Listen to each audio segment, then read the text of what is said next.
Tono, muchas gracias. Gracias a todos por estar aquí. Tono es un amigo entrañable y tengo recuerdos de conversaciones increíbles con él. Y muchas gracias también a Cernín y según entiendo, Ignacio también, pues como coordina este grupo. A mí me da mucha pena no poder estar en las reuniones. Saben que gracias a Dios, pues han proliferado los grupos de estudio sobre polo. Hay muchos, no tienen idea, hay muchos. Unos pues con altos grados de expertise, otros más bien como grupos de lectura, de formación en distintas áreas. Además, Polo está teniendo un rendimiento muy interesante en todo lo que es el mundo interdisciplinar y pues la fundamentación antropológica de muchas disciplinas y a mi modo de ver, la economía es un asunto especialmente destacado. Polo tenía un gusto muy, una predilección muy especial hacia la economía y el mundo de la empresa. Era, pues, lo digo con respeto porque yo también, yo estoy en la misma, no, no, obviamente, él siendo un metafísico de la más alta estatura, pues tenía como hobby, lo voy a decir así, pensar la economía, le gustaba mucho y tenía amigos relevantes en temas de empresa y de economía que influyeron en su pensamiento. Siempre que pensaba un tema, eh, tenía interlocutores especialistas en las disciplinas correspondientes. Cuando, por ejemplo, un gran interlocutor de él en temas de biología es don Rafael Jordana, el fisiólogo de la Universidad de Navarra, pues muy, muy destacado, descubridor de muchas especies y un tipo interesantísimo, ¿no? O, por ejemplo, también en temas de biología, Natalia López Moratalla, en, en asuntos de derecho, don José Antonio Doral. Así, en general tenía muchos interlocutores, buenos amigos de él, y cada vez que pensaba un asunto, se asesoraba bien. Eh, le dedicaba pues temporadas de diálogo interdisciplinar para entender los asuntos con la mayor justicia posible, siendo él pues un filósofo y no un especialista en las diversas disciplinas, ¿no? Y para poderlas tratar con respeto, pues con justicia científica e intelectual. Y en el caso de la economía y del mundo de la empresa, tenía también muchos interlocutores. Yo destacaría posiblemente tres. Uno de ellos es Miguel Alfonso Martínez de Chavarría. Otro es don Rafael, ¿cómo se apellida? De Urquía. Me falta un apellido, me parece. Eh, De Urquía, Rubio. ¿Quién? Rubio de Rubio de Urquía. Urquía. Rubio de Urquía, un señor muy interesante, una persona muy, muy interesante. También, pues, eh,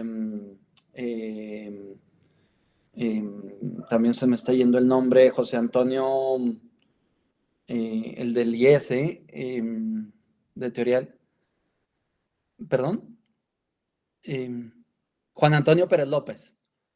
Eh, pues eran interlocutores de él, grandes amigos, y ellos cuentan anécdotas pues increíbles de sus diálogos con él, donde se nutrían mutuamente, ¿no? Ellos también a su vez se inspiraban, es cosa conocida la inspiración que tiene cada uno de ellos en Polo. Eh, y bueno, en este caso, esta sesión, pues hay que ponerla en contexto porque ciertamente yo no soy economista y abordar el tema hay que hacerlo con precaución y con las debidas consideraciones de que mi conocimiento pues es precario, mi conocimiento de la economía, ¿no? Este artículo es una investigación que realicé con motivo de un homenaje a Miguel Alfonso Martínez Echavarría. y bueno, fue publicado en una colección de artículos en homenaje. Fue mi maestro también, y, y bueno, básicamente creo que la ventaja que tenemos en esta sesión es precisamente Apolo, porque las formaciones aquí son muy diversas. También pues la experiencia y los años de recorrido y de especulación y de estudio, pues también son muy diversas las formaciones. Entonces el punto de encuentro pues sería precisamente Polo, ¿no? Bien, dicho esto, pues no sé si han podido leer el artículo. Este artículo es un artículo que básicamente es lo que me pidió Cernín, que comentara yo este artículo, ¿no? Es el tipo de artículos que ya no hay que escribir porque es un artículo muy largo y hoy básicamente ninguna revista acepta un artículo en estas condiciones. Espero que no, que hayan conseguido llegar al final. Sí. Y de hecho lo más interesante me parece, ya me dirán ustedes, lo más interesante cara a la conceptualización del principio del resultado, pues es precisamente el final, ¿no? Y, ¿qué es lo que hay detrás? ¿Qué se puede decir un poco para contextualizar esta investigación? Eh, pues se puede abordar de diferentes modos. Un modo en el que se podría introducir es la consideración que posiblemente conozcan que hace Polo sobre... Polo tenía como principal criterio de interpretación de la realidad eh, la libertad. La libertad es un criterio para él muy relevante para hacerse cargo de la realidad. Ahora estaba conversando con Javier previo a que empezáramos, pues, por ejemplo, sus investigaciones en física, sí, es de destacar cómo consigue introducir en el patrimonio de la metafísica y de la física causal y de la física moderna y contemporánea, pues consigue introducir categorías de libertad y de rangos que se escapan a las estructuras de la necesidad del propio movimiento del universo, ¿no? Eh, y eso sin duda tiene que ver, por ejemplo, en este caso de la entropía, tiene que ver con la intervención del hombre en el universo, su presencia, la presencia de un ser libre, pues altera el dinamismo propio de la realidad, no es ajeno. Bien, pues hay un texto que les recomiendo mucho que se llama Lo radical y la libertad. No sé si lo conocen, pero es un texto muy importante, es muy orientativo. Y, y hay otro que lleva la misma dinámica, pero con una aplicación clara a la economía, que es Los radicales en la economía, me parece que se llama, o los radicales de la economía, algo así. Si mal no recuerdo, está en filosofía y economía. Y hay ahí también en ese libro, como seguramente ya habrán comentado aquí bastante sobre ese libro, Tener, dar y esperar, pues tiene una lógica similar a esto que estoy diciendo. Y lo que quiero introducir es que Polo detecta como tres grandes dinamismos antropológicos, tres grandes radicales les llama, tres grandes dinamismos antropológicos. El, eh, el dinamismo antropológico que gobierna la civilización y el hombre contemporáneo es lo que él llama el radical moderno. Y el radical moderno consiste fundamentalmente, se podría sintetizar, en el hacer. El hombre como un ser capaz de transformar la realidad a través de la acción. La acción es un tema central en la modernidad. Es como en la modernidad adquiere en ciertos autores como un carácter de trascendental. La acción por eso la teoría de la acción en el mundo científico contemporáneo es muy relevante. Es muy relevante. También es relevante la teoría del conocimiento, pero yo diría que lo central, uno de los grandes temas de los últimos siglos ha sido la teoría de la acción. Dicho sea de paso, hace falta una buena investigación sobre Polo en este tema. Claro que sí he investigado, pero yo creo que amerita una buena tesis doctoral y sin duda. Entonces sería el radical moderno el hacer. Y eso en términos económicos está muy vinculado a la producción. La producción. La producción es un asunto central en la modernidad y es como la clave nuclear de la economía moderna. Si bien la economía moderna tiene diferentes vertientes, porque toda la modernidad es un fenómeno muy fragmentario, muy diverso, muy rico, es difícil de sintetizar. De hecho, Polo, pues como un filósofo de una muy alta estatura, consigue hacer síntesis. Polo es los grandes filósofos se destacan por su capacidad sintética. Y sintetizar la modernidad resulta muy difícil porque la modernidad hay muchas modernidades y tiene muchos vericuetos y muchas vertientes. Bien, pues la propuesta de Polo es que el radical antropológico, la antropología que está detrás de la modernidad, consiste en la exploración, el descubrimiento del hacer como la dimensión humana central. Y otro radical, otra dimensión especialmente explorada, es el tener. El tener es lo que Polo llama el radical griego, el tener. Y los desarrollos que hace son muy interesantes porque consiguen descaricaturizar la comprensión que tenemos de la antropología griega y también, por lo tanto, de la economía. El tener como una posesión interior eh, es, sobre todo lo que el hombre tiene es el pensamiento. El pensamiento es la capacidad que el hombre tiene de hacer aquello clásico del el alma es de algún modo todas las cosas. La capacidad que el hombre tiene de introducir el mundo exterior en sí, de llevarlo por dentro, ¿no? Tiene que ver con el carácter universal que tiene el hombre, dado que el carácter universal que tiene el hombre es fundamentalmente el pensamiento, y junto con el pensamiento,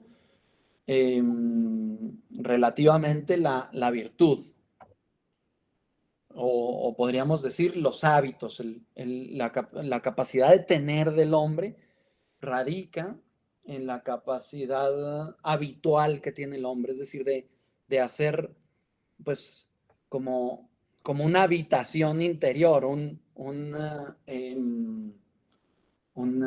mundo interior. Esa sería una expresión adecuada.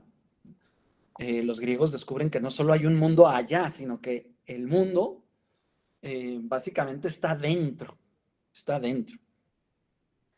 Y el tercer radical, bueno, esos radicales antropológicos abren paso a distintas modalidades culturales y a distintas teorías del conocimiento y a distintas teorías de la voluntad o de la acción. Y el tercer radical que Polo explora o que propone es el radical cristiano. Y el radical cristiano tiene como eje central, consiste en la donalidad, la capacidad que tiene el hombre de salir de sí y darse. O si se quiere, el carácter relacional o la condición de persona, su estatus como persona. Bien, es decir, no solo un mundo interior, sino el descubrimiento de lo que podríamos decir que es la intimidad, un ser íntimo, ¿no? Es decir, un ser que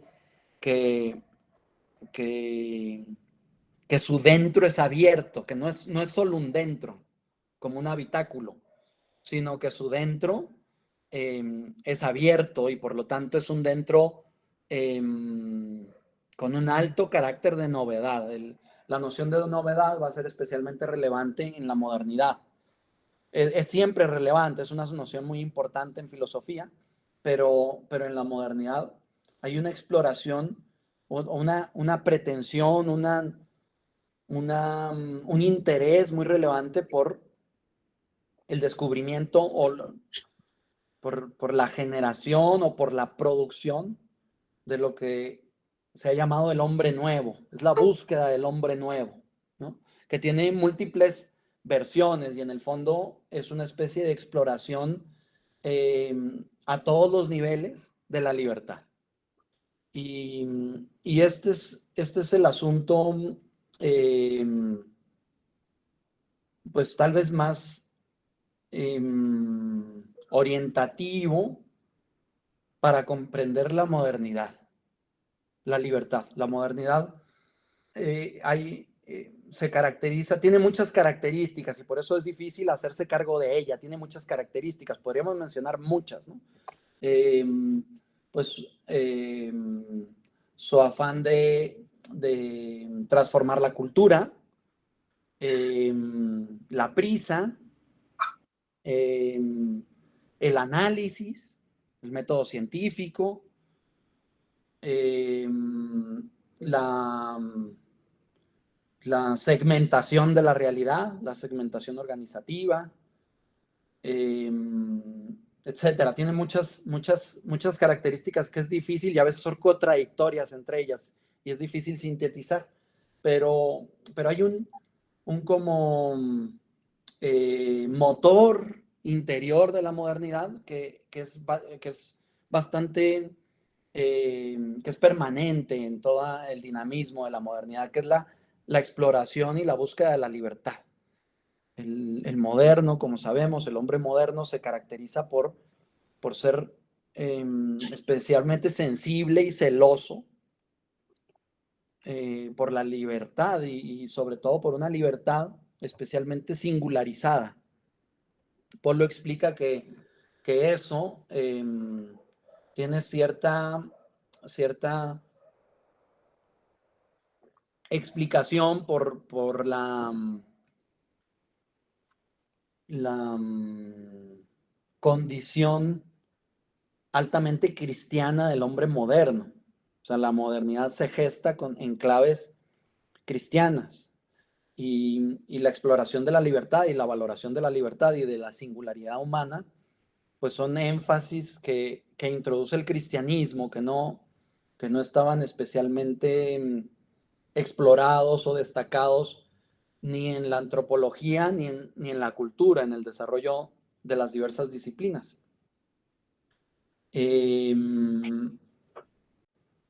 Entonces esa exploración de la libertad se va manifestando al paso de los siglos de modos muy diversos. Pensemos, si hacemos un recorrido rápido de la modernidad, un poco pues sin especiales matices, pues podemos encontrar una exploración de la libertad metafísica, ¿no? Tal vez primeramente una liberación metafísica que se caracteriza o toma forma especialmente con una reacción pues casi agresiva o estaba leyendo ayer a Paul Feyerabend. Se me congeló mi pantalla. ¿Ustedes me siguen escuchando? Sí, bien. Sí. Bien. Entonces, ayer estaba leyendo a Feyerabend, no sé si lo conocen, un filósofo de la ciencia.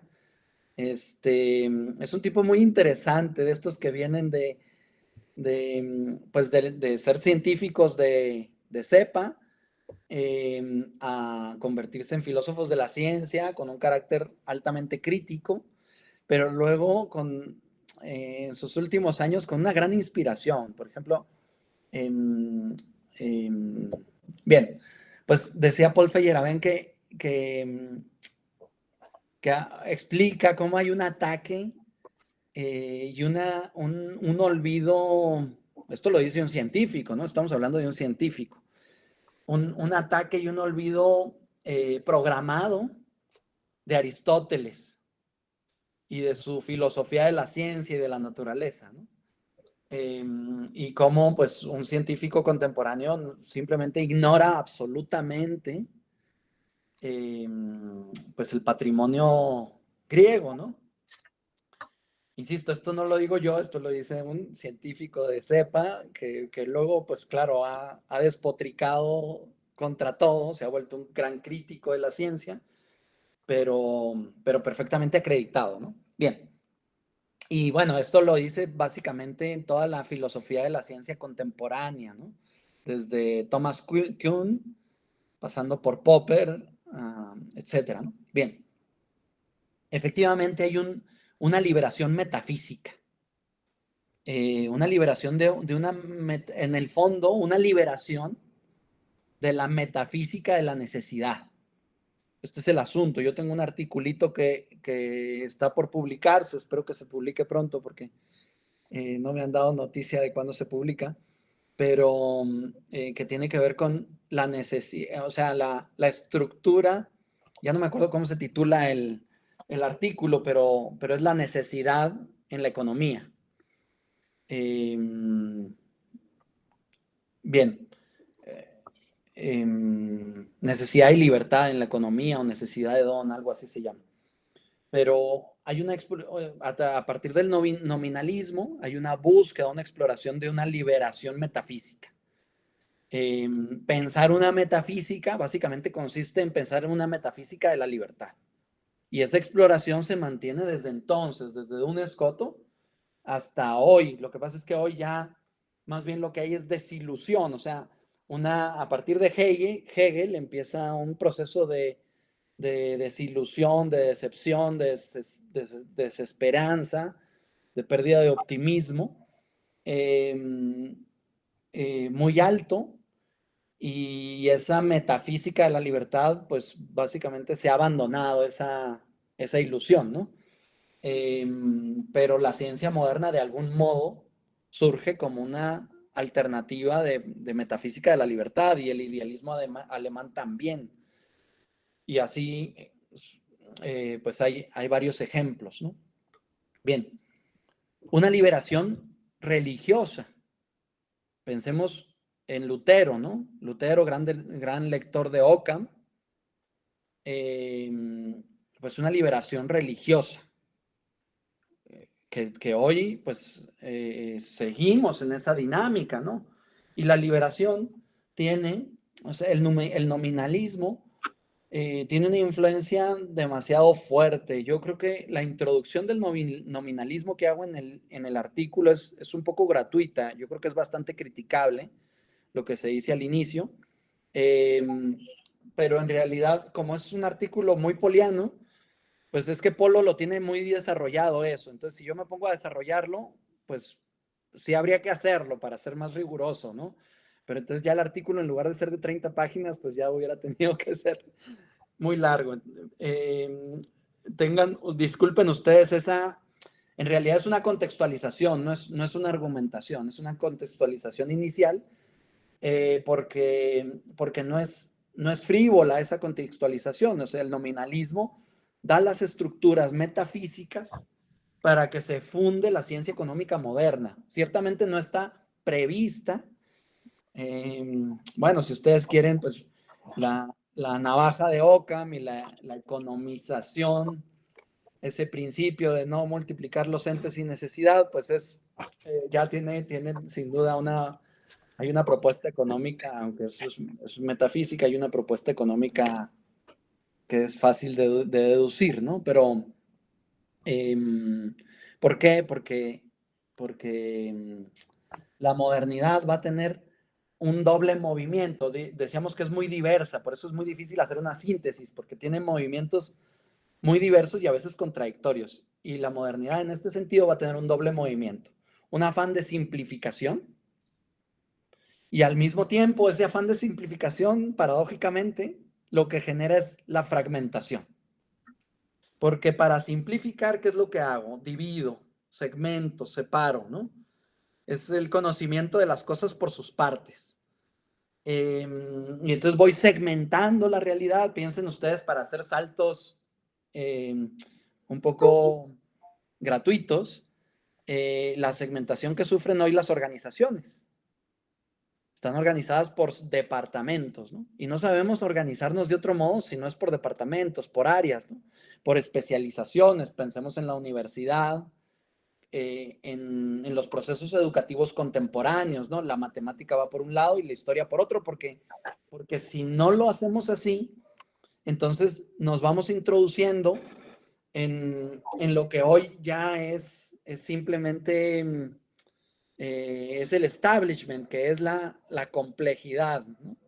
Antier, les comparto, no se pudo pegar bien el post, les estoy compartiendo antier, hace unos días estaba leyendo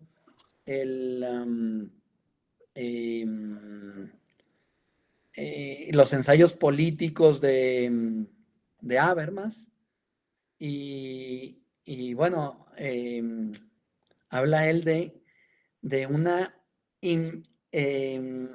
realidad que se ha tornado impenetrable objetivamente, o lo que también se ha traducido como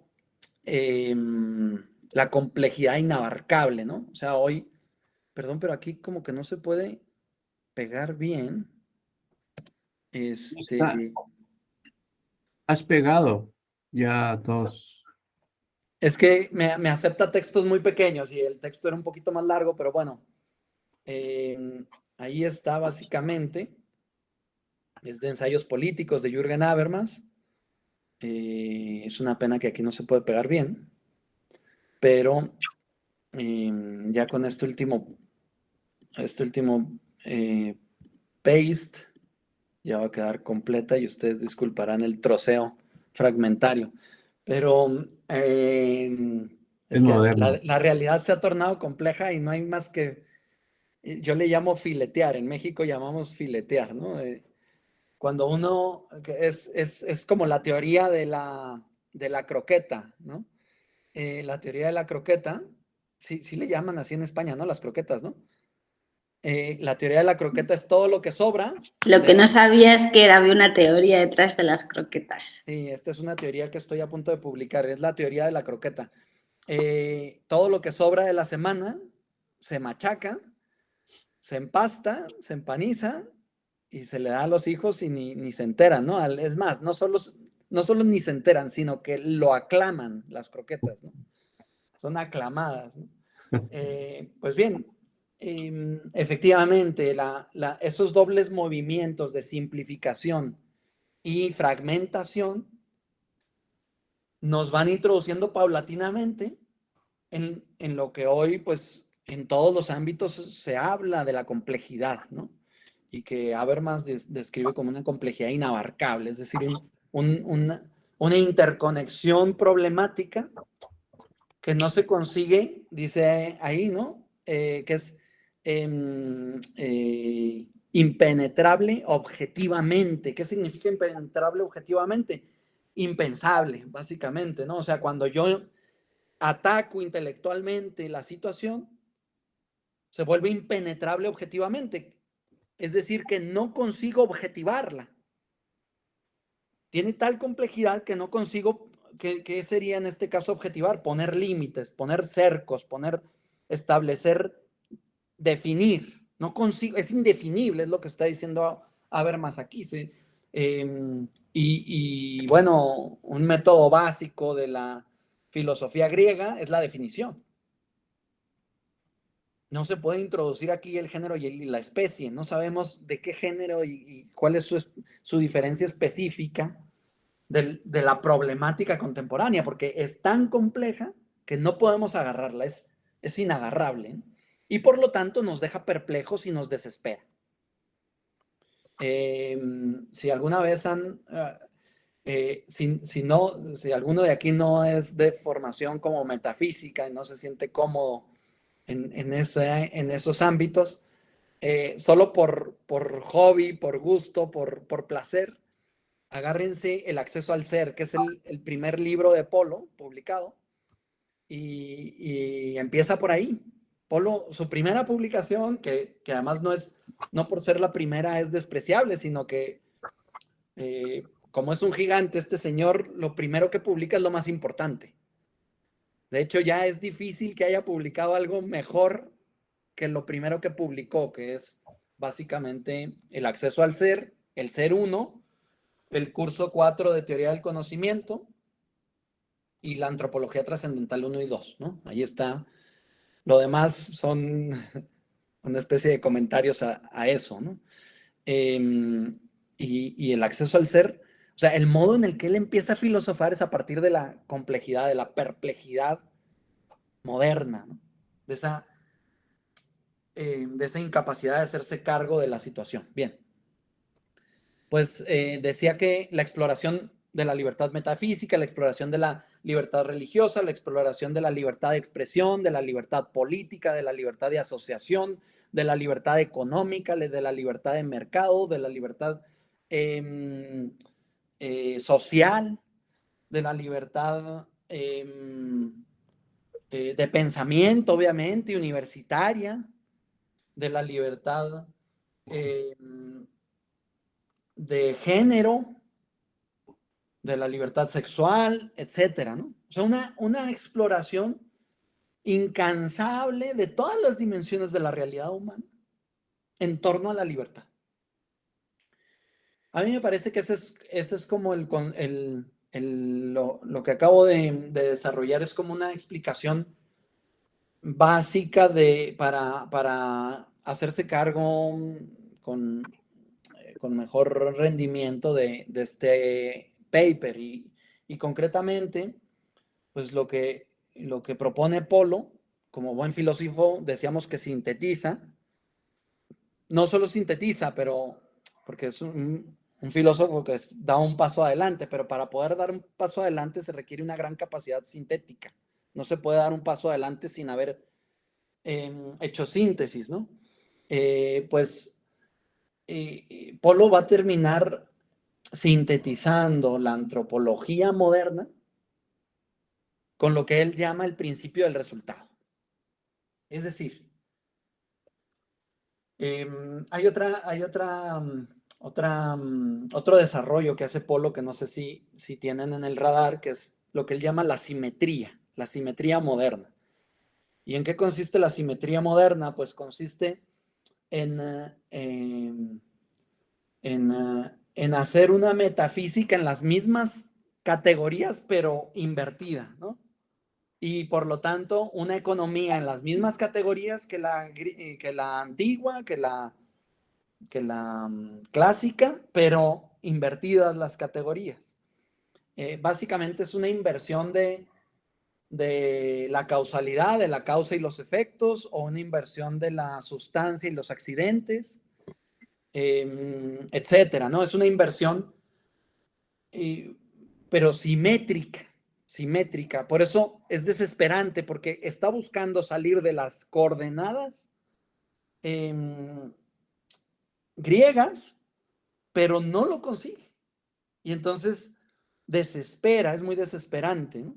Porque ¿qué es lo que se va a hacer? Pues dicho simplistamente, se va a sustancializar lo accidental y se va a accidentalizar lo sustancial. Por eso dice Feyerabend, hay una persecución a la noción de naturaleza en los últimos siglos, una persecución, y de la mano de eso, pues es una persecución a Aristóteles, básicamente, ¿no? Esto lo dice literal. Bueno, y insisto, no es el único que lo dice, es cosa más o menos sabida, aunque tabú en ciertos ámbitos intelectuales, ¿no? Que ya termina siendo un desconocimiento ya no voluntario, sino simplemente, pues ya es una laguna mental, ¿no?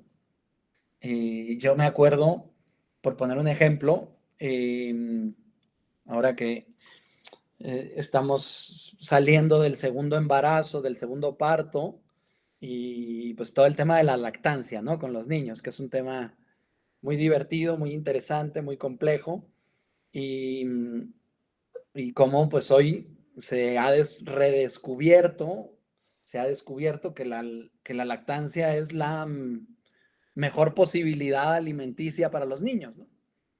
Claro, siempre con desajustes, porque entonces ya la gente se vuelve obsesiva y sueña con dar 3 años de lactancia a sus hijos, ¿no? Y eso simplemente, bueno, hay gente que lo consigue, siempre la hay, pero termina siendo un desajuste. Yo una vez estando en Perú, precisamente, con el parto anterior, con el niño, el primero, fuimos a una consulta un poco de emergencia por problemas de lactancia con una doctora venezolana que estaba ahí en Lima, y entonces le pregunto yo, así se llamaba en redes sociales la doctora, era una doctora de mucho prestigio en temas de lactancia, pero se llamaba en Instagram y en redes sociales Lady Tetita, ¿no? Lady Tetita.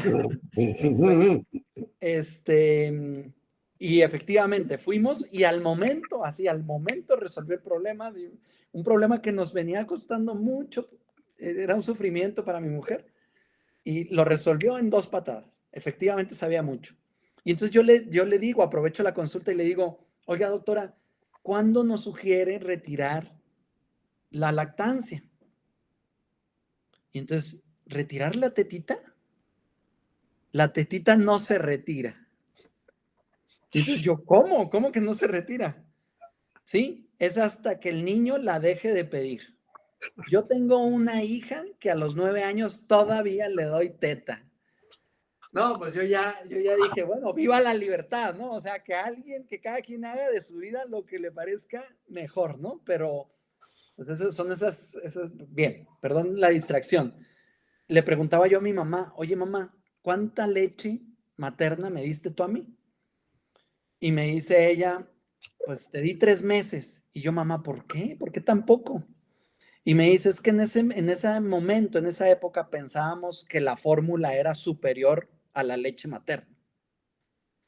O sea, pues sí, es el endiosamiento de la ciencia, ¿no? O sea, pensábamos que la fórmula, hoy se sabe que no, y además que tiene problemas colaterales, ¿no?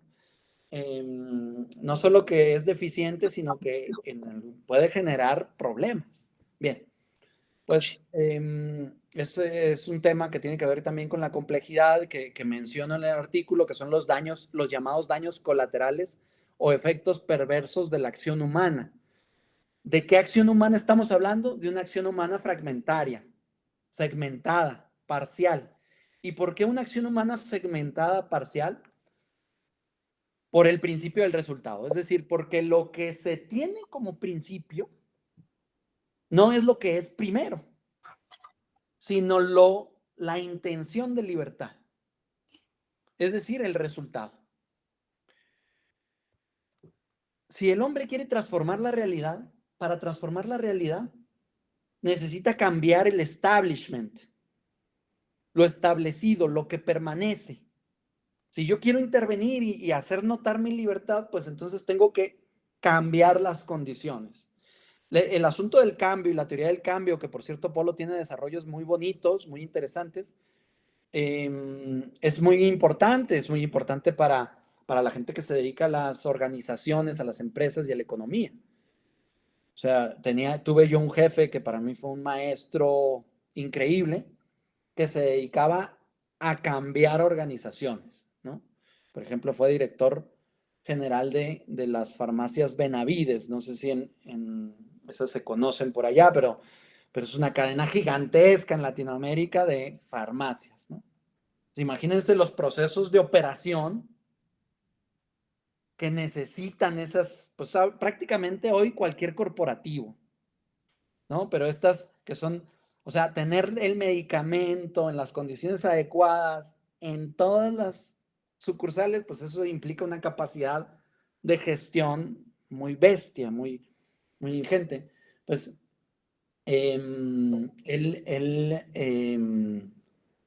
Ya no sé por qué iba a mencionar a este amigo, pero bien, lo que estaba queriendo indicar, discúlpenme el lapsus, es que lo que se busca es el resultado en la acción, ¿no? Es decir, tengo como principio, la teoría del cambio, discúlpenme, la teoría del cambio.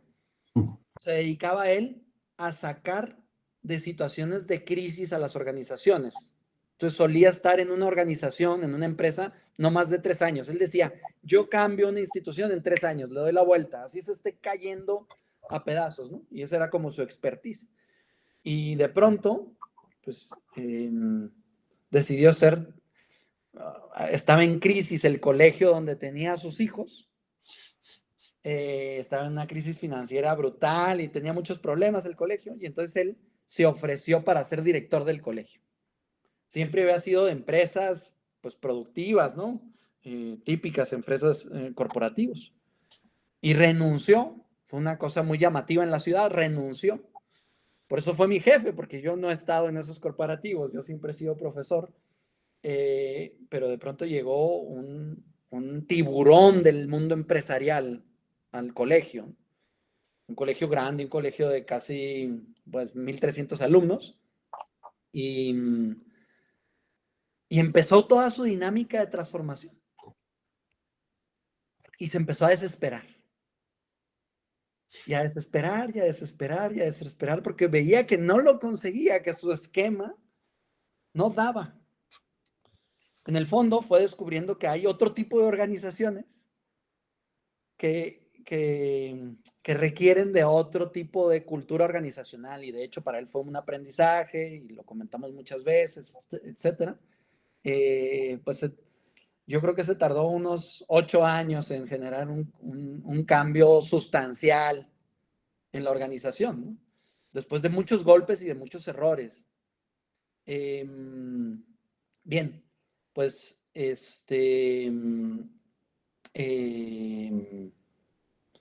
la cultura del cambio es muy importante porque es un despliegue de la libertad. O sea, si yo no puedo intervenir en la realidad y transformarla, que esta es la modalidad de libertad moderna, pues entonces, ¿qué libertad?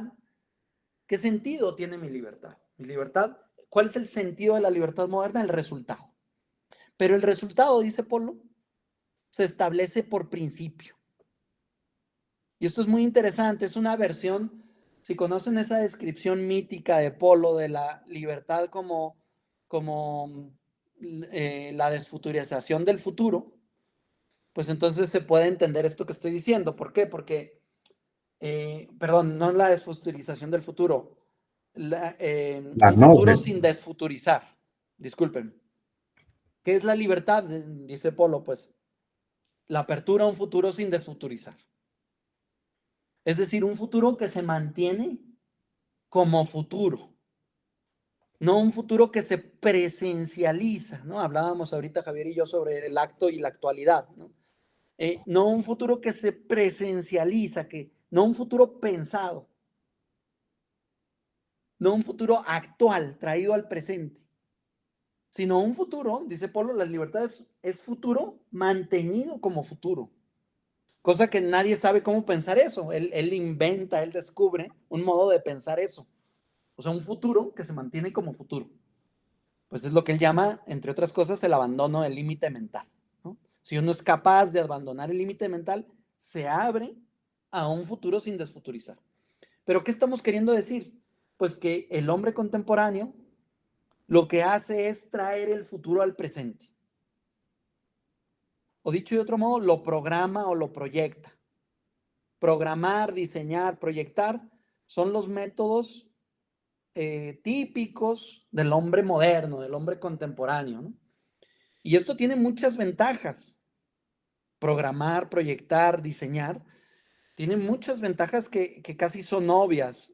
No hay que obviarlas porque si uno se pone demasiada atención a la dimensión espiritual de la libertad o a la libertad trascendental, pues entonces podría como despreciar otros ámbitos o otros despliegues de la libertad, y esto sería un error. Ciertamente la capacidad proyectiva del hombre tiene grandes beneficios porque efectivamente permite transformar la realidad. Lo que pasa es que requiere, diría Polo, de otro radical. O sea, el hacer requiere del radical griego.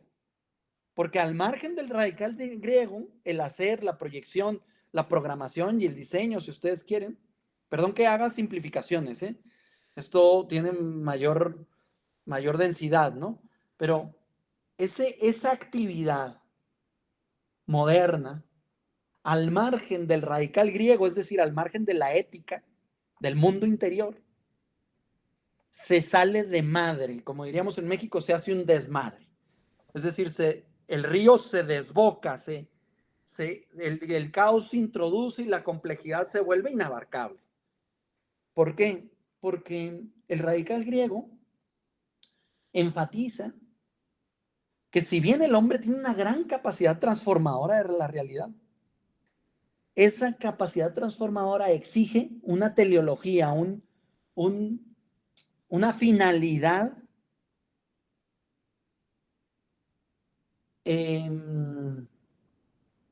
humana. Es decir, un mejoramiento, la ética, ¿no? Un mejoramiento del hombre. Si el hombre no mejora al transformar la realidad, entonces la realidad se vuelve contra él, de algún modo, ¿no? Es decir, esto pues es, para ejemplificarlo así muy sencillamente, aunque bueno, no es tan sencillo, es el planteamiento socrático de Gorgias. ¿Cómo lo formula? ¿Quién sufre mayor?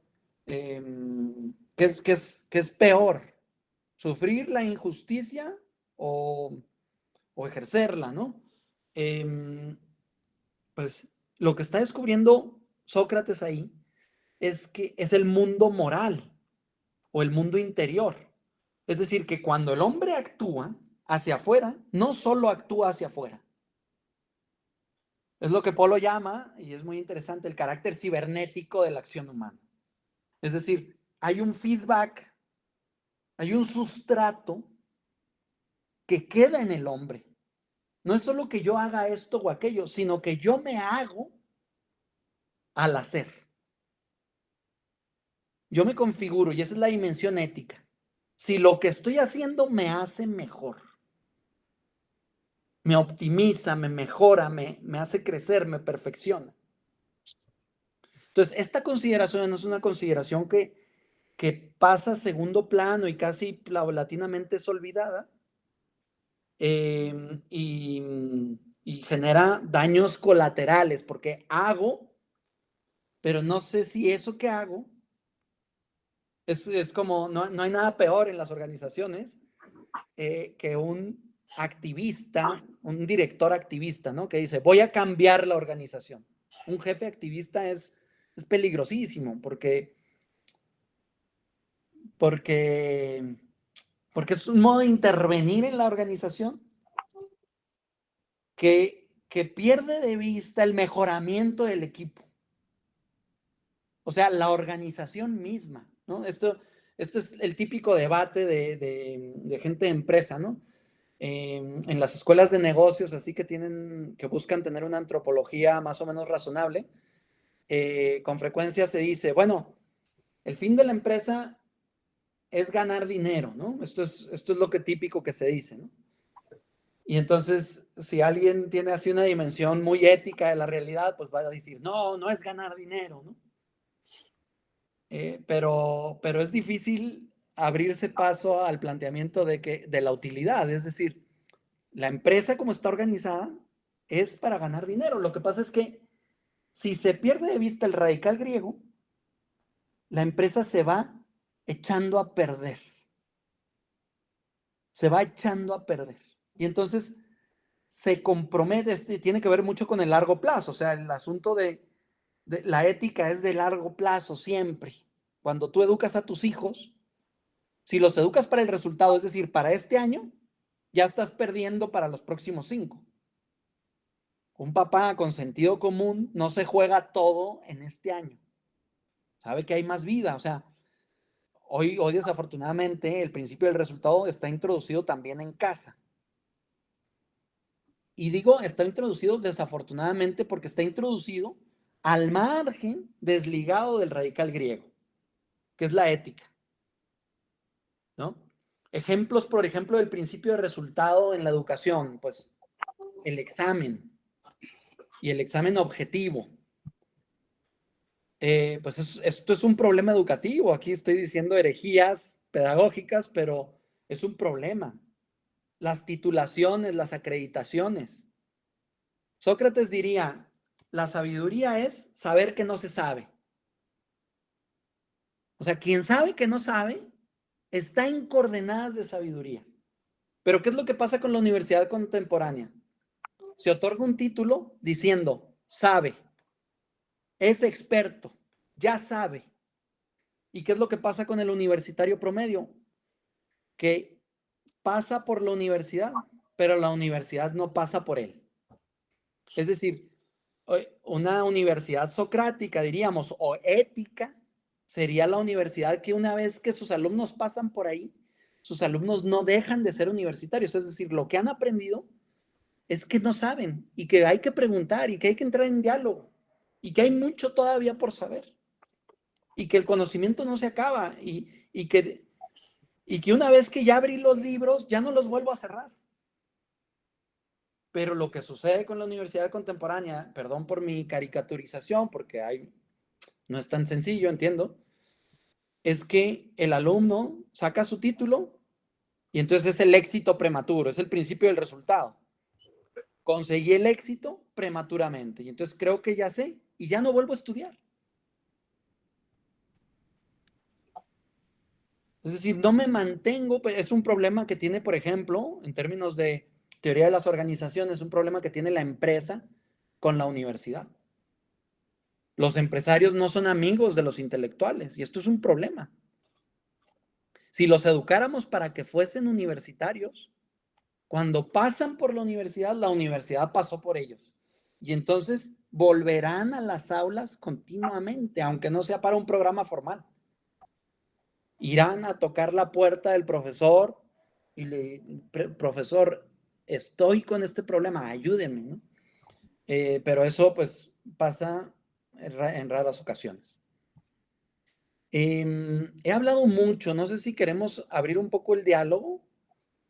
Si no, sigo de lo que ustedes quieran, ¿no? Pero ya. Beto, a mí, bueno, me pareció muy interesante esa manera de definir sobre qué es tal la intención de la libertad de la modernidad que sustancializa los accidentes y accidenta la sustancia. A mí me parece muy bueno y yo soy del lado de empresa, entonces también me gustó mucho y más el comentario siguiente que dice, por eso es que el principio del resultado, en vez de ser el efecto, se convierte en la base de la acción humana. Yo creo que eso que dijiste puede resumir como un diagnóstico. Lo que creo que has empezado a hacer es a hablar de la solución.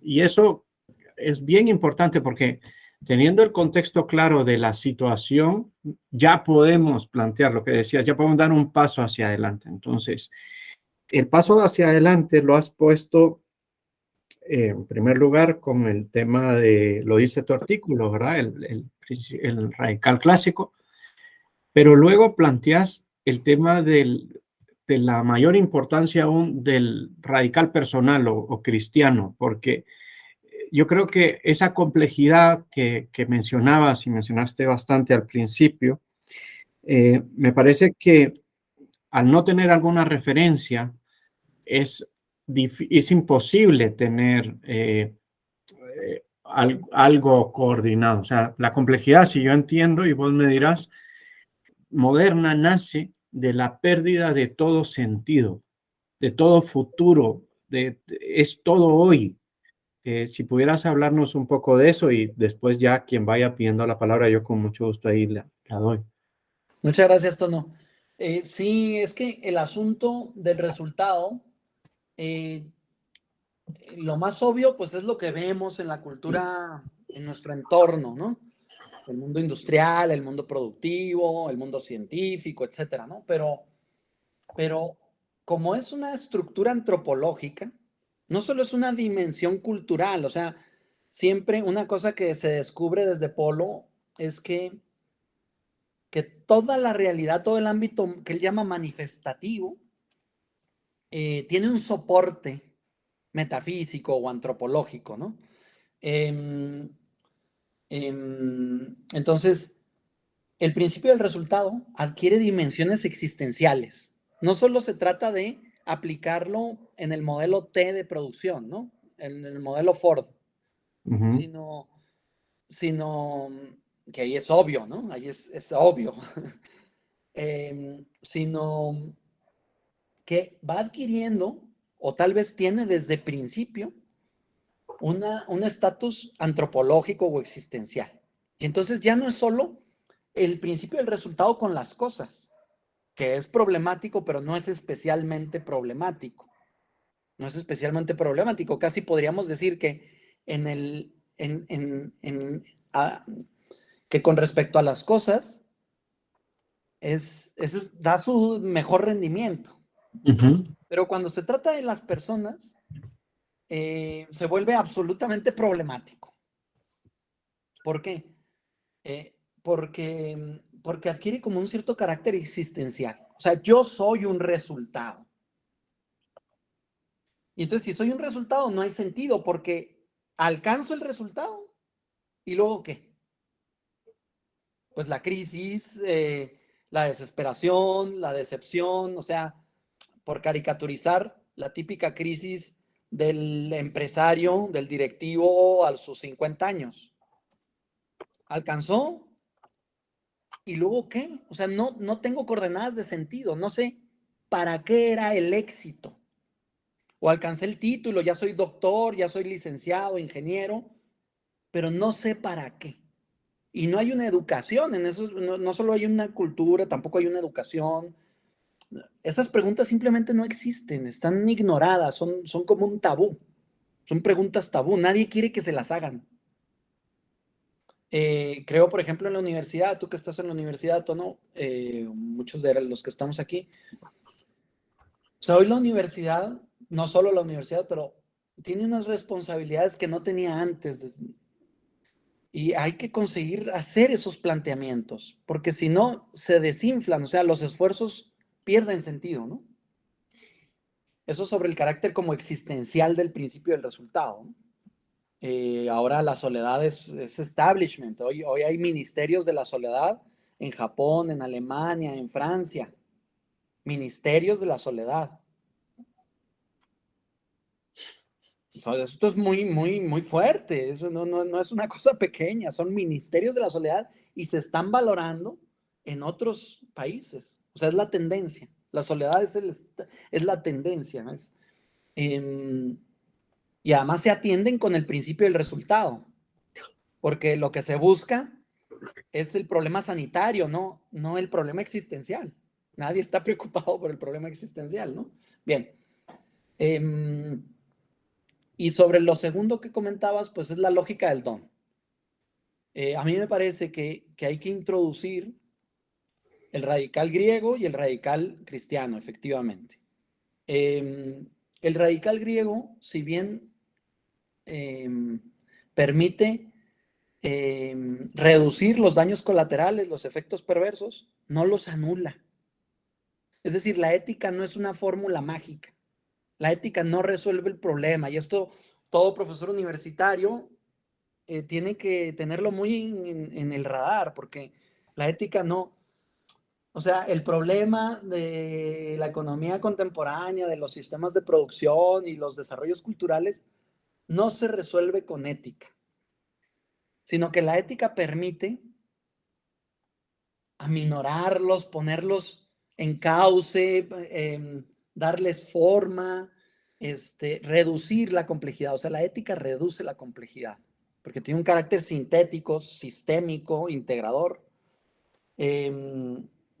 O sea, introducir las categorías de bueno y de verdadero es muy relevante. Y el mundo interior, ¿no?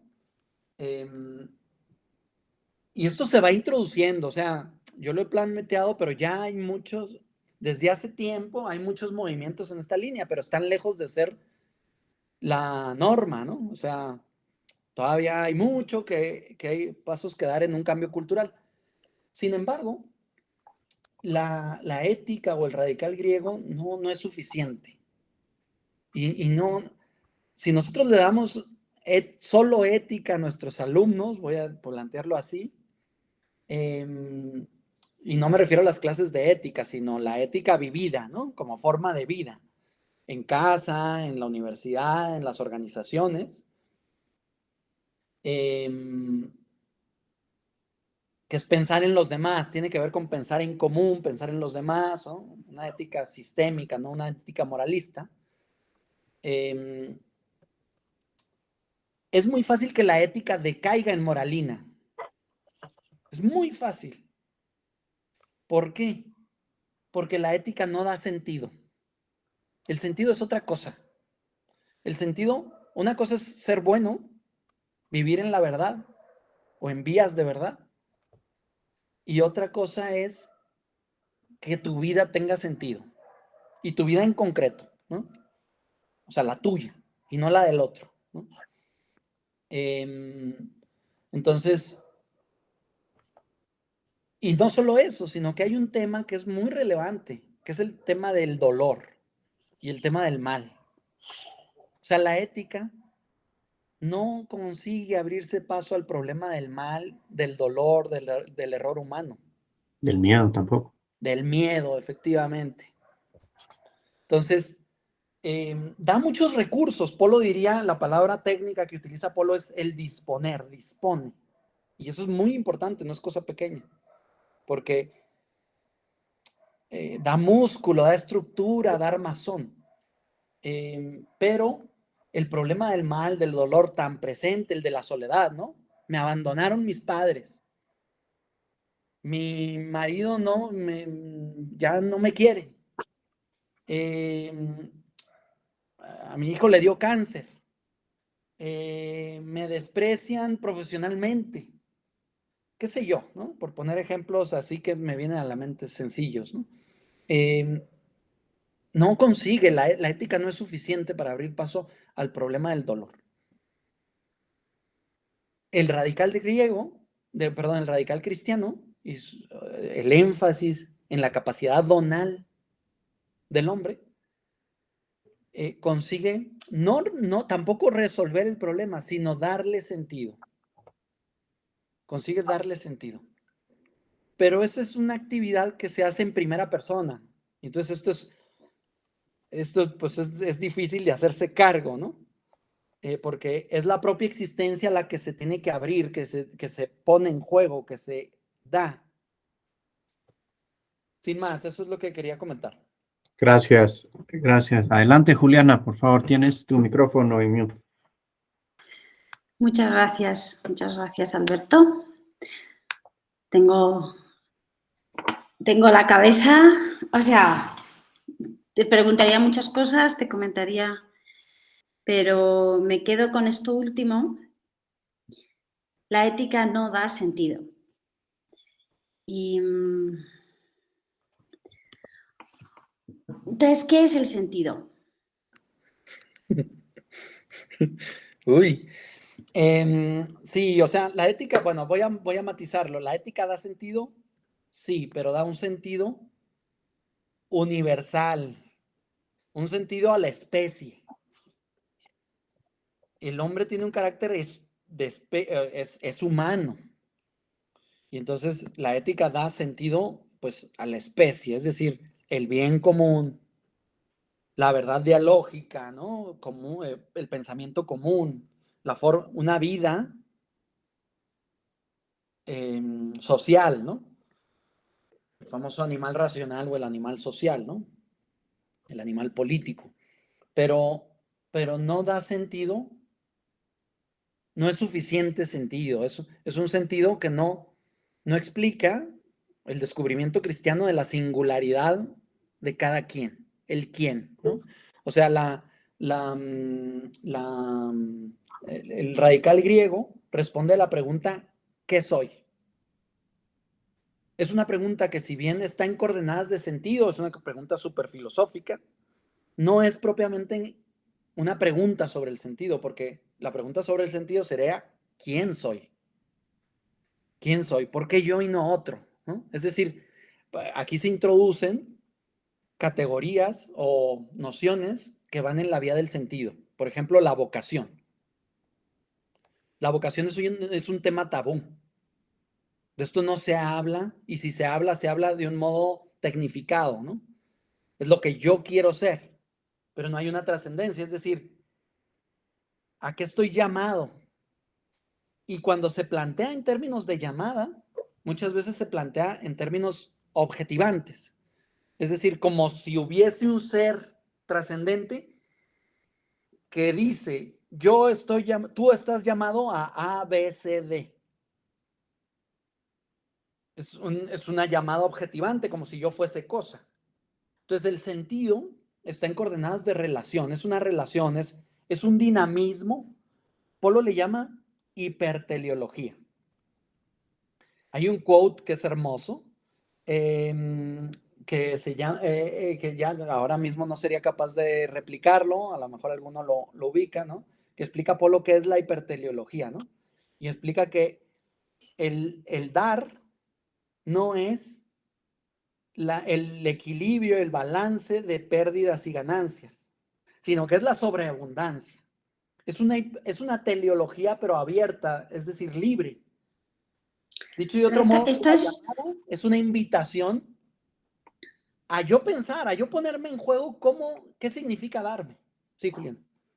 o sea, justo es súper interesante. La noción de hiperteleología es, a mi modo de ver, brutal, profundamente original de Polo, donde da el giro del paso de la ética a la antropología, ¿no? Y a la dimensión existencial. Porque justo habitualmente la noción de sentido se identifica con el fin. Pero claro, la pregunta por el ¿para qué soy? No corresponde a la pregunta ¿quién soy?, como tú has dicho. Y aunque no, o sea, no están en pugna.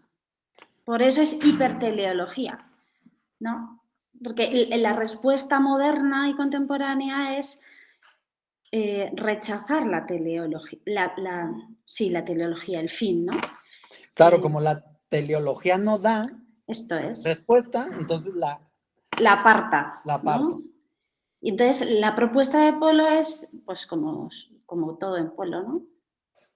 Muy aguda, porque es A mejor. a mejor, asumiendo las virtualidades de la teleología, porque efectivamente somos especie, o sea, tenemos un fin. Sí hay un fin. Sí hay un fin, pero ese fin no...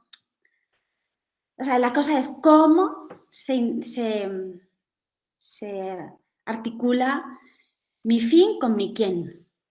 Esa es mi siguiente pregunta. El cristianismo, o los filósofos cristianos lo han articulado, es el debate, es una articulación que está por darse, o bueno, voy a hacer aquí afirmaciones que solo podría hacer aquí. Este es un asunto que Polo resuelve. No digo resuelve como definitivo, sino que pone la antropología trascendental es el cauce de esa interconexión. Entonces, lo que pasa es que es un cauce abierto, ¿no? No es una resolución definitiva, sino, pero en otro sentido diríamos que está por hacerse. Y los filósofos cristianos lo han formulado a partir del debate histórico, mítico de naturaleza y persona. Los padres de la iglesia lo formularon así, y lo formularon, ese es el tema, que lo formularon pensando en Jesucristo. Era un problema teológico antes que antropológico. La modernidad, yo creo que sin quererlo, no sé con qué conciencia, tal vez Escoto sí que tenía conciencia de esto, porque era muy grande Escoto, pero lo formula antropológicamente, el problema naturaleza-persona, ¿no? La persona, pues sabemos que es una aportación, es la mayor aportación del cristianismo a la filosofía, la noción de persona, pero es una noción que la filosofía no ha terminado de abrazar, de ajustar, ¿no? Porque es una aportación que se hace sin formular en términos filosóficos, sino que se formula en términos teológicos. Tono. Gracias. Le doy la palabra a Guillermo, que está en la otra sesión. Guillermo, habla alto, por favor. Perfecto, buenas tardes con todos. Hola, Beto. Mira, haciendo pregunta de tipo media sistémica, media integral, con los tres radicales, y parte de algo que mencionaste, Beto, me dejó reflexionando. Los empresarios y los académicos no se llevan, y es una realidad que vivimos y a veces nos hemos acostumbrado que ya lo veíamos, ¿no? Pero está ahí dando vueltas y es el problema que está en el fondo ahí girando. Entonces la pregunta va por el lado de, mencionaste en el radical griego, la pregunta de fondo es ¿quién soy? ¿Cuál es la pregunta de fondo en el radical del resultado en el radical cristiano? Y dentro de eso, tal vez la hiperteología podría ser esa explicación cómo salir de ese problema donde los empresarios académicos no se llevan. Y un caso particular que sí encontraron, no es para entrar en detalle, pero ya multinacionales como Google, y solo lo pongo en referencia, como el proyecto Aristóteles, se dieron cuenta de que tenían que sacarse lo académico. Y lo hicieron de propia iniciativa en ese proyecto del 2002. Entonces, te lanzo esa pregunta así media sistémica, Beto, para ver cómo bueno, sí, muy buena pregunta, Guillermo, gracias. Son dos preguntas, entiendo, y la primera nunca me la he hecho. Intentando responder ahorita, diré lo siguiente, o sea,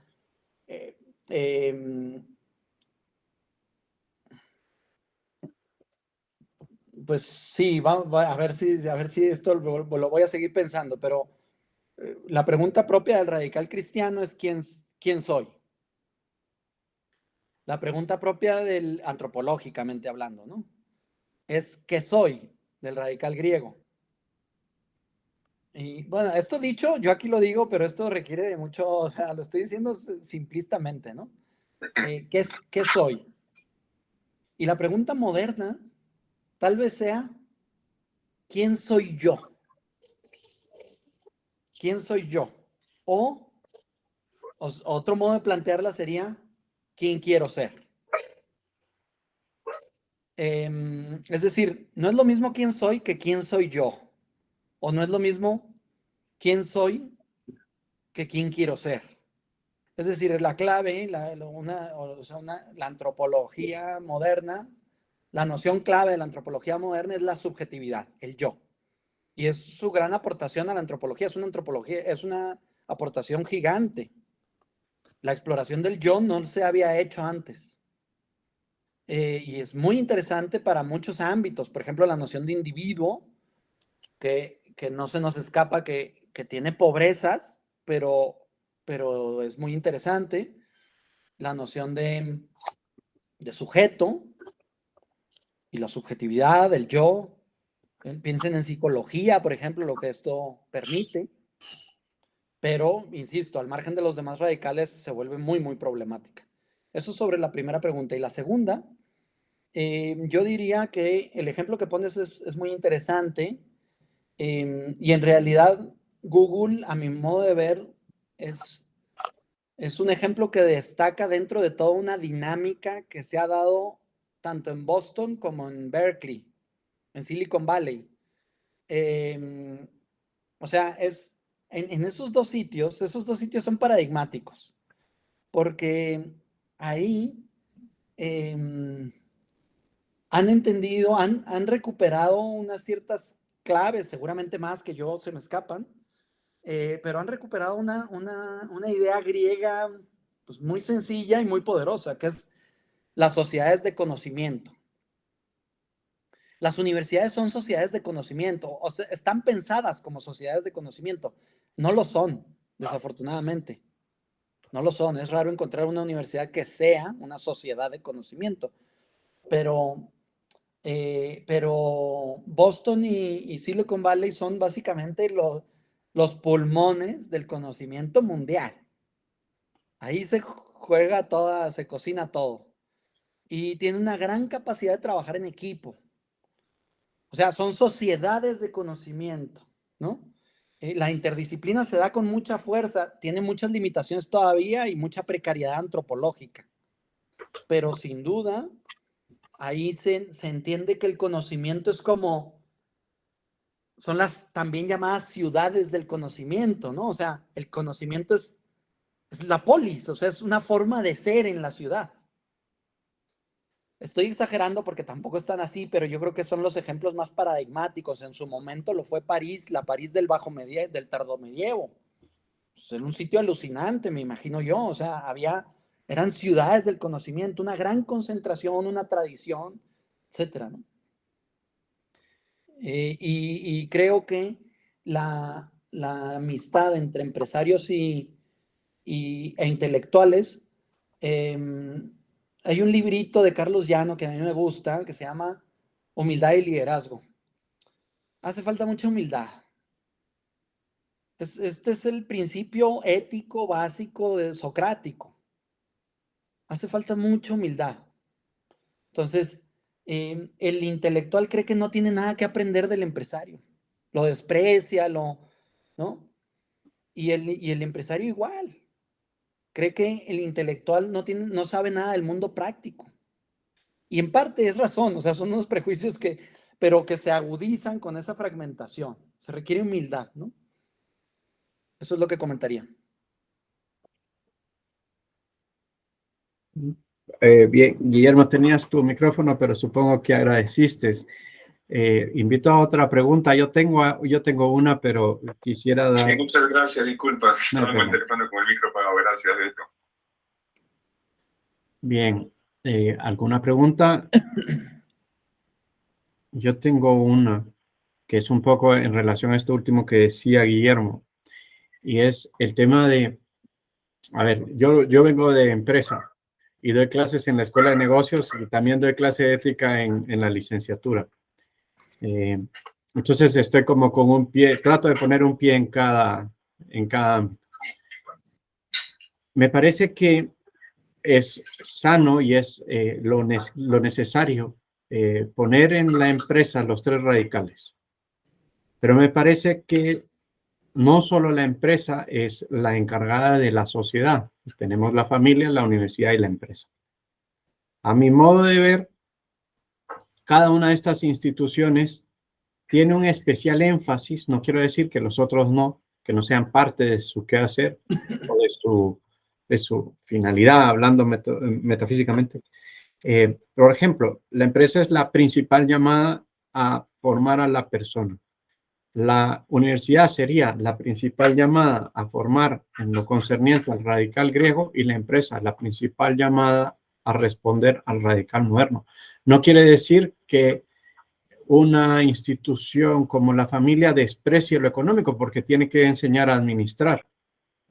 Enseña virtudes, enseña un conocimiento básico, pero es muy superior porque es pura sabiduría lo que enseña la familia. No está llamada a enseñarte matemática, enseñarte física, ni enseñarte economía, ni filosofía, porque creo que no podríamos como padres hacerlo. ¿Qué piensas de esto? O sea, que cada una de las instituciones tenga especial responsabilidad, especial énfasis en lo que hacer de cada uno de estos 3 radicales. Me encanta, Tono, me encanta el planteamiento, creo que es muy válido, es luminoso.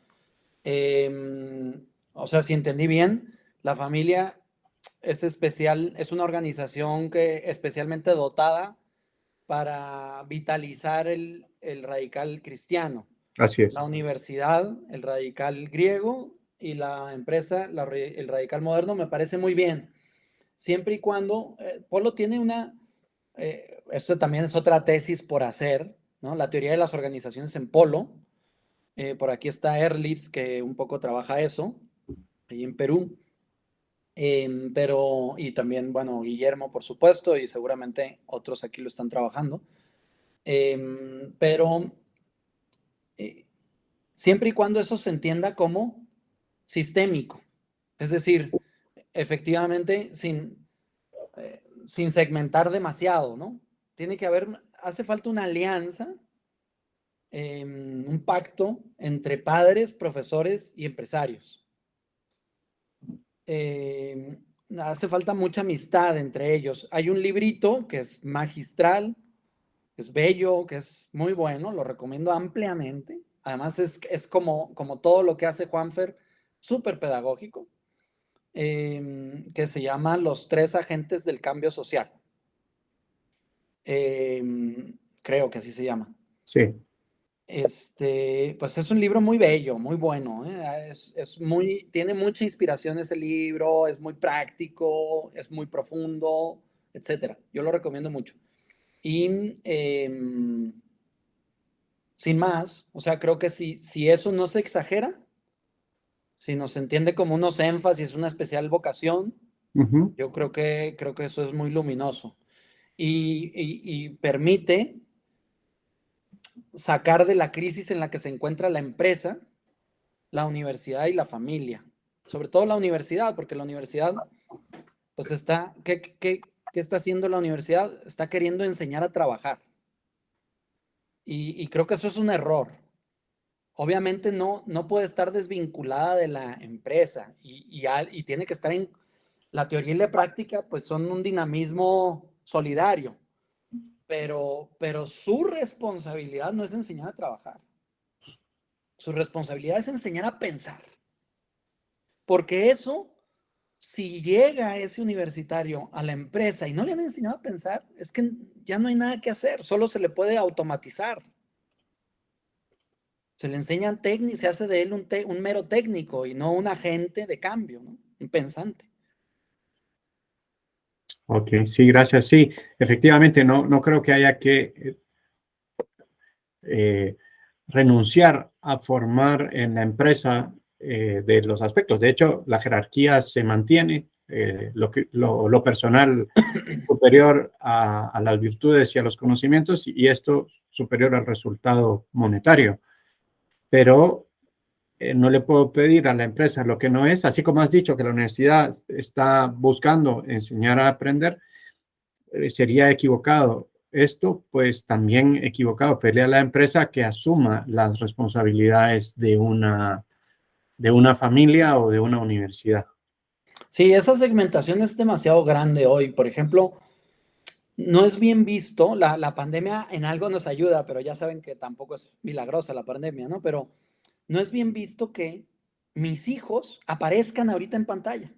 No es bien visto que mi familia venga a mi oficina. O sea, yo fui a la oficina de mi padre una vez. Y bueno, a lo mejor, o sea, creo que no soy excepción, es más o menos la generalidad, ¿no? No son ámbitos donde la gente se pone nerviosa si de pronto llega la mujer del colega, ¿no? ¿Sí? O el marido, ¿no? Valga la... hay una cultura que no lo permite, no solo es... algo está enrarecido el mundo, no podemos intervenir, no podemos...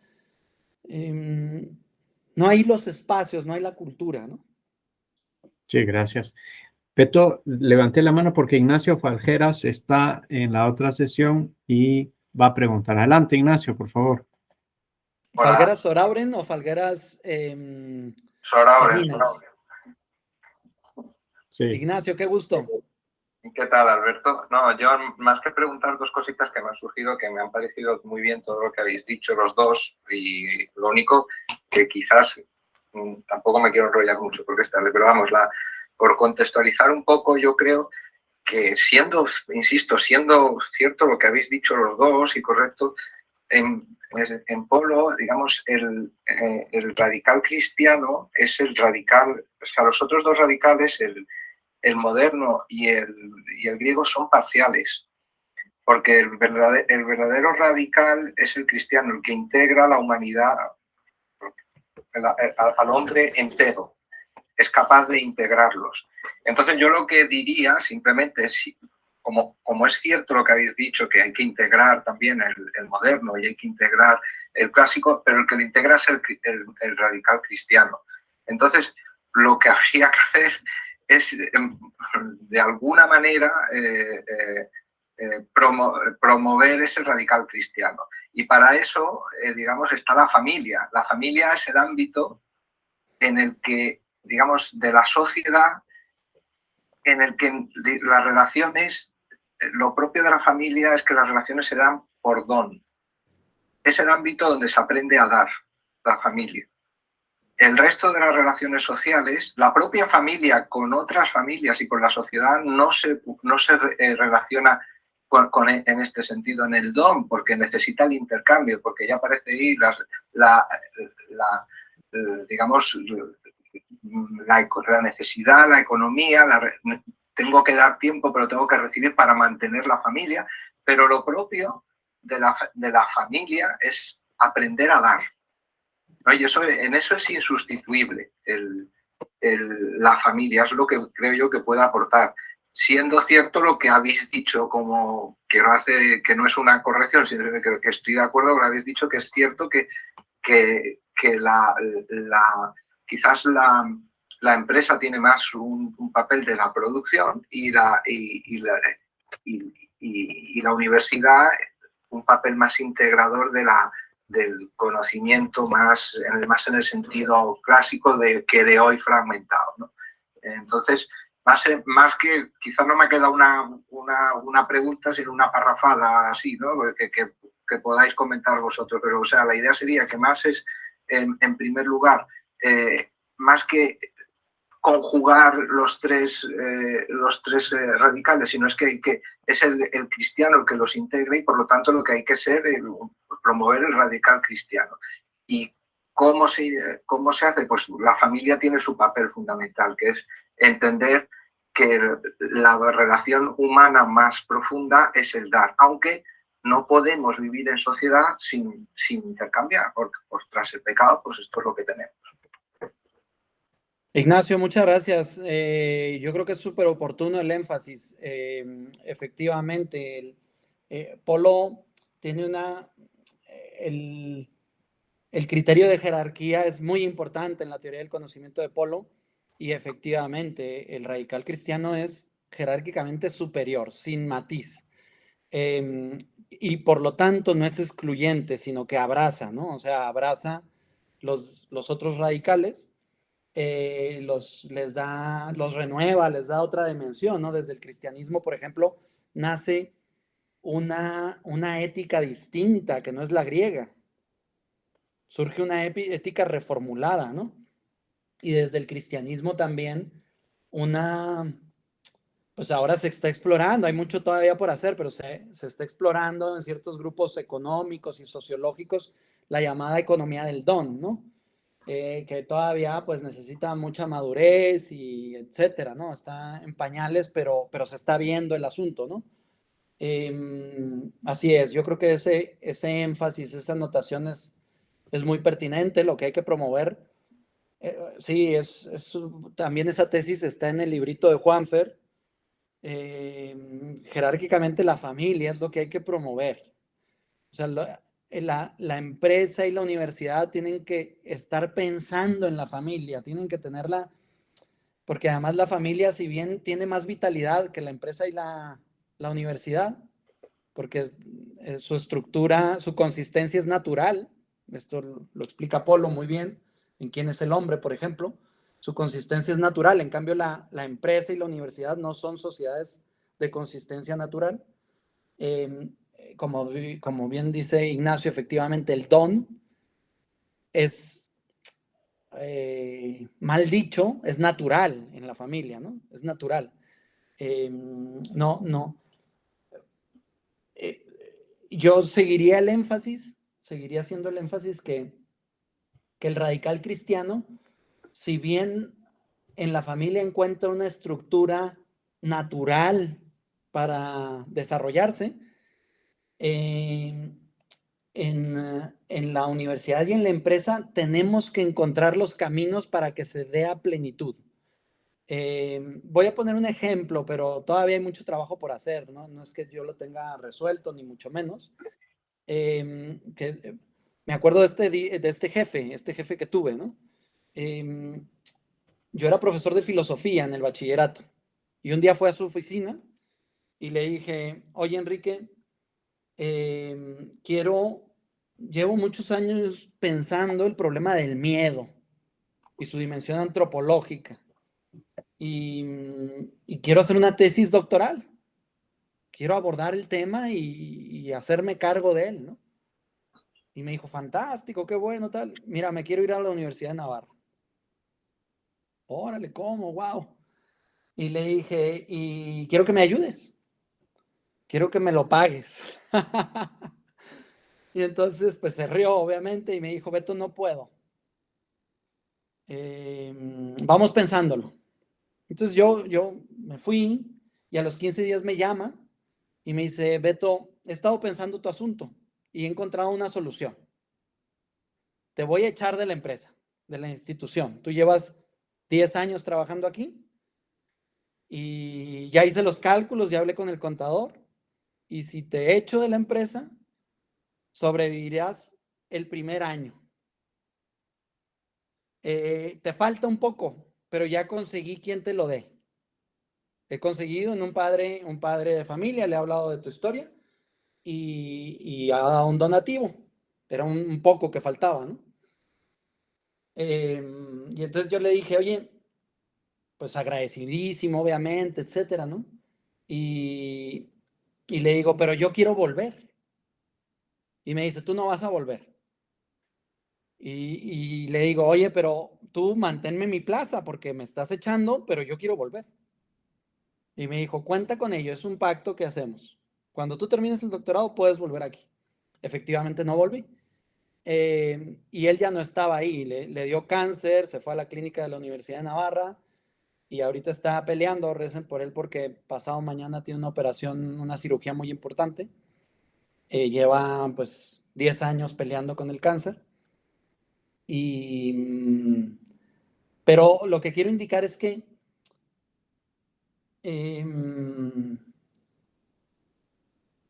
o sea, un modo de dirigir es supeditando, todo eso pues tiene sus matices, digo que no está resuelto, pero lo que él estaba viendo era mi vocación, vamos a decirlo así, como algo superior a los propios fines organizacionales, ¿no? Tiene que ver con lo que comentaba Pablo, yo creo, ¿no? O sea, lo que dice Juan Antonio Pérez López. Efectivamente, o sea, la empresa, lo más importante de la empresa es el equipo. De hecho, esto lo entienden muy bien ciertos círculos yanquis y saben que las empresas van y vienen, porque una vez que se tienen los equipos, las empresas van y vienen, pero los equipos no se improvisan. O sea, los equipos valen mucho, ¿no? Bien, pues simplemente quise indicar cómo la donalidad pues no resuelve y además puede generar problemas porque pues él tuvo que liquidarme y eso financieramente no es lo mismo que yo renuncie a que él me liquide con todos mis derechos, como si yo hubiese, no sé si se entiende, ¿no? Hay un artículo muy bueno de Juan Fersellés que se llama 9 consejos al director de empresa o algo así. Ahí Juanfer, y yo creo que se puede explorar todavía muchísimo más, ¿no? Cuando Polo habla de que la oferta es superior a la demanda, pues aquí hay mucha tela que cortar. Hay que, por ejemplo, hoy se habla en las empresas de que las posiciones, la persona hace a la posición. Esto es muy importante, porque si bien hay unos cánones, una estructura organizacional, cada que alguien entra a la empresa, en atención a la singularidad personal de cada uno, tiene que reorganizarse. Porque hay unos talentos que no están en el perfil del puesto, que se pierden por aferrarse al perfil del puesto. Nos aferramos al perfil y entonces este es profesor de matemática, pero resulta que el tipo tiene unos alcances y lo encasillamos en su sitio, en su posición. Es decir, que yo creo que el radical cristiano todavía tiene, bueno, obviamente, tiene mucho rendimiento que dar en repensar la empresa, porque la empresa se puede organizar de otro modo, ¿no? Y y aunque es un abuso, así funciona la familia. Lo que pasa es que se hacen unas traspolaciones abusivas y entonces se piensa que la empresa es una familia y no, la empresa no es una familia, pero sí puede adquirir un cierto carácter familiar, donde efectivamente, como dice Ignacio, uno en la familia me conocen por nombre propio.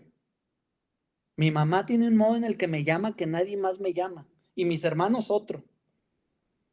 Es decir, soy muy yo en la familia, ¿no? Soy muy reconocido más allá de los títulos. Yo no soy el filósofo, ni el doctor, ni el académico, ni lo que... No, en casa uno es simplemente quien es.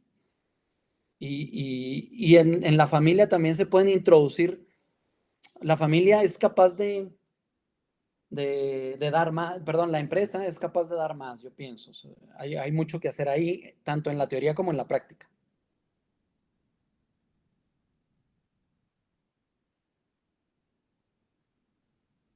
Traes tu micro apagado, Tono. Gracias. Muy amable. Adelante, Guillermo. Y si les parece... más que pregunta, un poco como reflexión, lo dejo ahí abierto con los comentarios que están saliendo.